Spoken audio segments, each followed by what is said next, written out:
कार्यकाल में triple engine नहीं है, 4 इंजन हो गई है। चलो 4 इंजन की सरकार है। चारों इंजन फेल है ना आज की डेट में। आपके 4 मंत्री जी को प्रश्न सुनने दीजिए।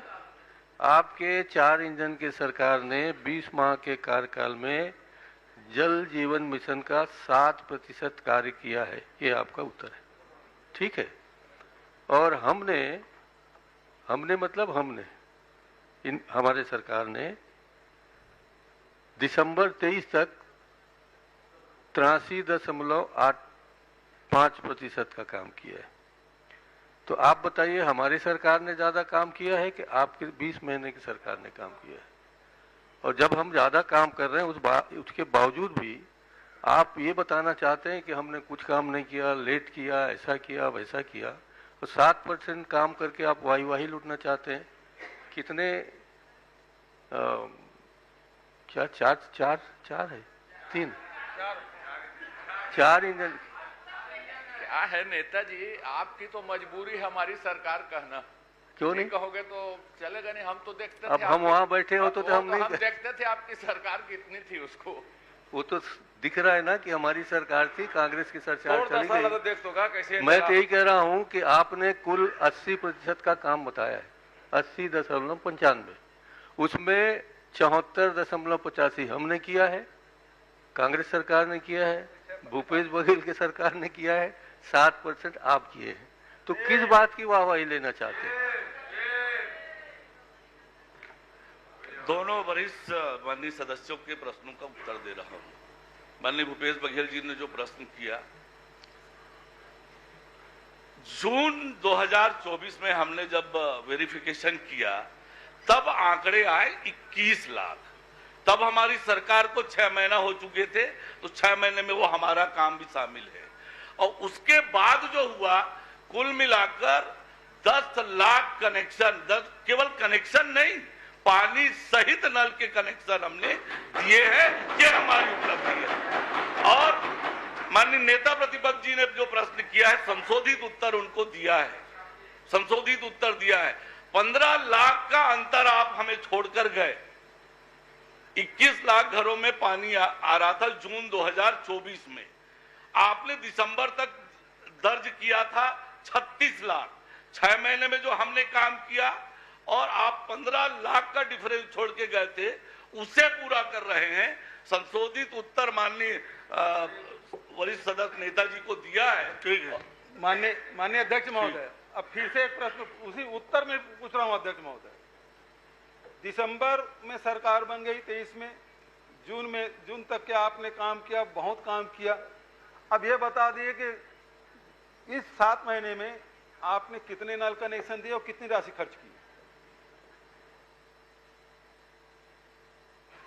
लगभग 10 लाख परिवारों को नल से कनेक्शन दिया है हमारी सरकार बनने के बाद। 10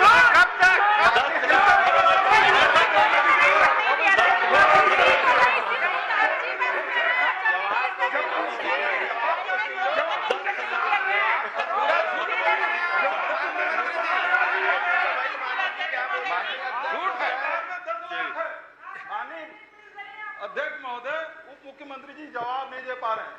ये केवल गाल बजाने का काम कर रहे हैं, काम करने का काम नहीं कर रहे हैं अध्यक्ष महोदय, और इसलिए इसके उत्तर से असंतुष्ट होकर हम बहिर्गमन करते हैं।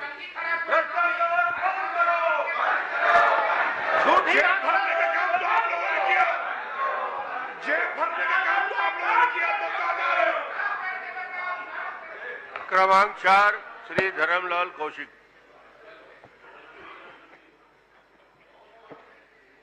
माननीय अध्यक्ष महोदय, आपके माध्यम से माननीय उप मुख्यमंत्री जी से मैं पूछना चाहता हूं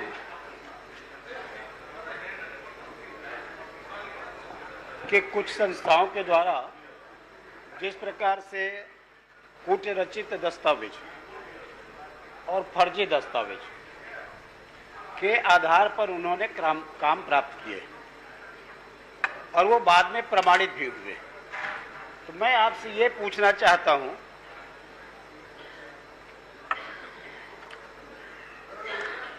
कि जिस प्रकार से एक अधिकारी के द्वारा कूटरचित दस्तावेज के आधार पर अपराध किया जाता है, और उनके खिलाफ में एफआईआर दर्ज किया जाता है।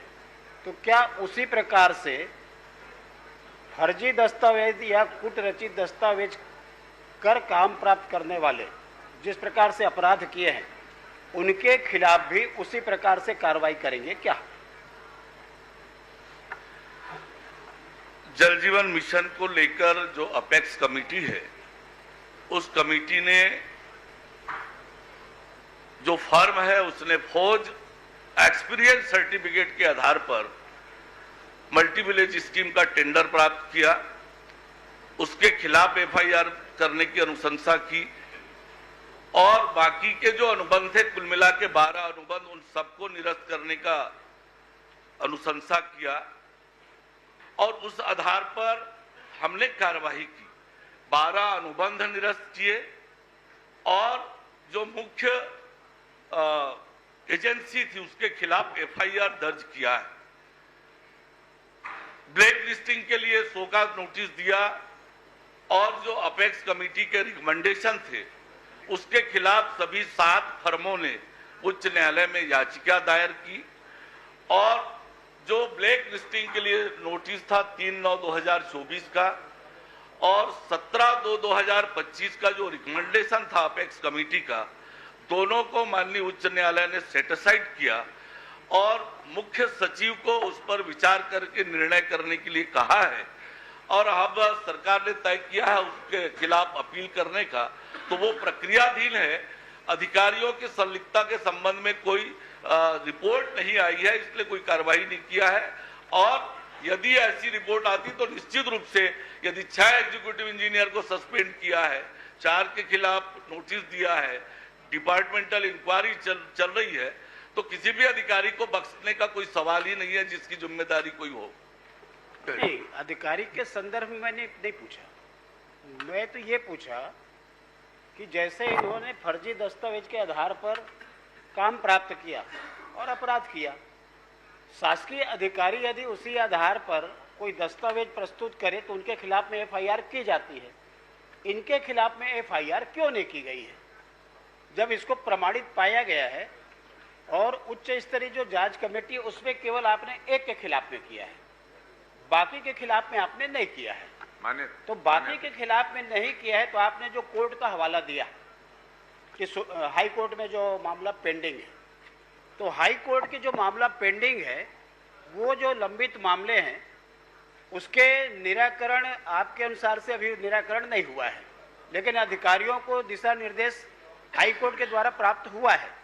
तो इसमें आपने कहा है कि किया जा रहा है उसको, तो कब तक किया जाएगा, मैं ये पूछ रहा हूं आपसे।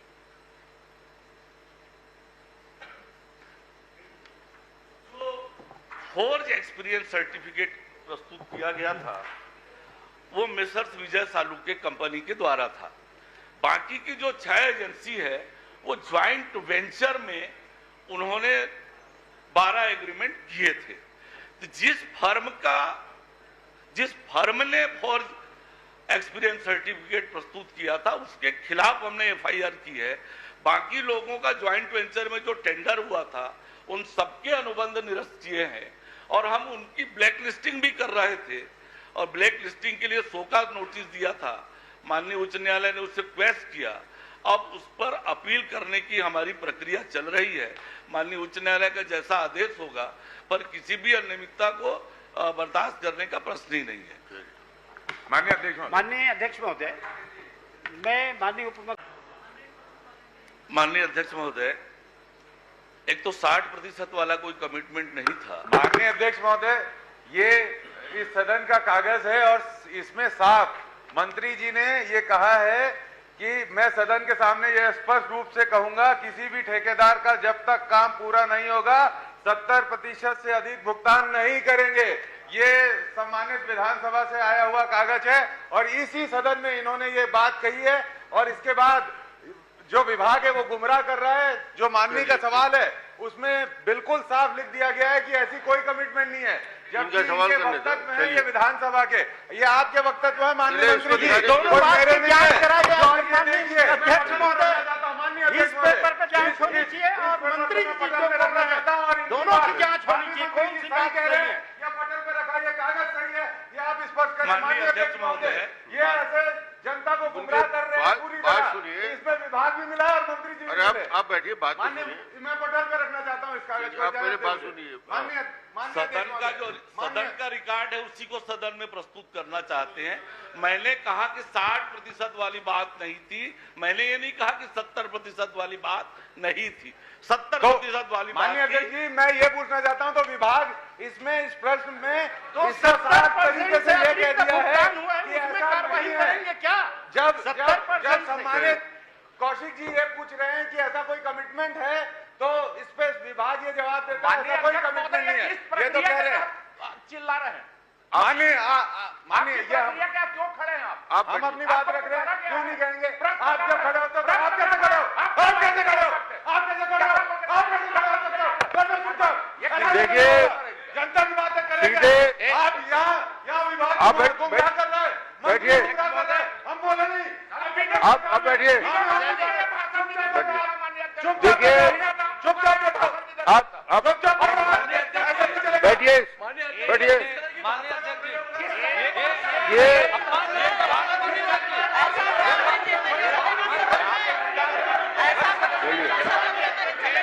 चलिए, बैठिए, चलिए।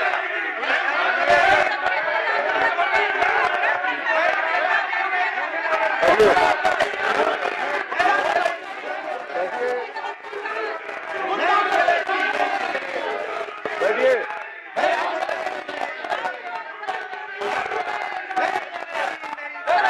बैठिए, बैठिए, खड़े होने की जरूरत नहीं। बैठिए।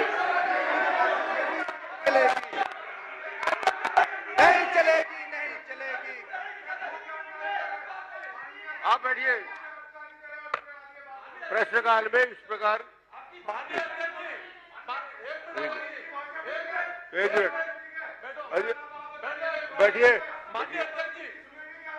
बैठिए, बैठिए। आपसे आग्रह है, सम्माननीय सदस्य,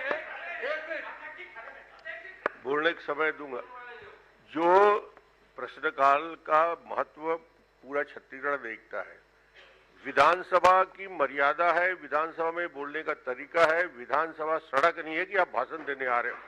इसलिए मेरा सभी सदस्यों से आग्रह, आप तो दूसरी बार जीत के आए, सीनियर है, तो सभी सदस्यों से आग्रह है कि विधानसभा की मर्यादा पूरा छत्तीसगढ़ और पूरा देश देख रहा है, और इस प्रकार के लहजे में यदि बातचीत विधानसभा में होगी तो ये सड़क। इसलिए मैं सबसे आग्रह करूंगा कि जो भी विषय है अपनी बात को रखें, मगर उसमें इस बात का ध्यान रखें कि सीधे सदस्य आपस में बात ना करें। आसंदी को देखकर, आप एक दूसरे को देखकर बात करने का ये जगह नहीं है।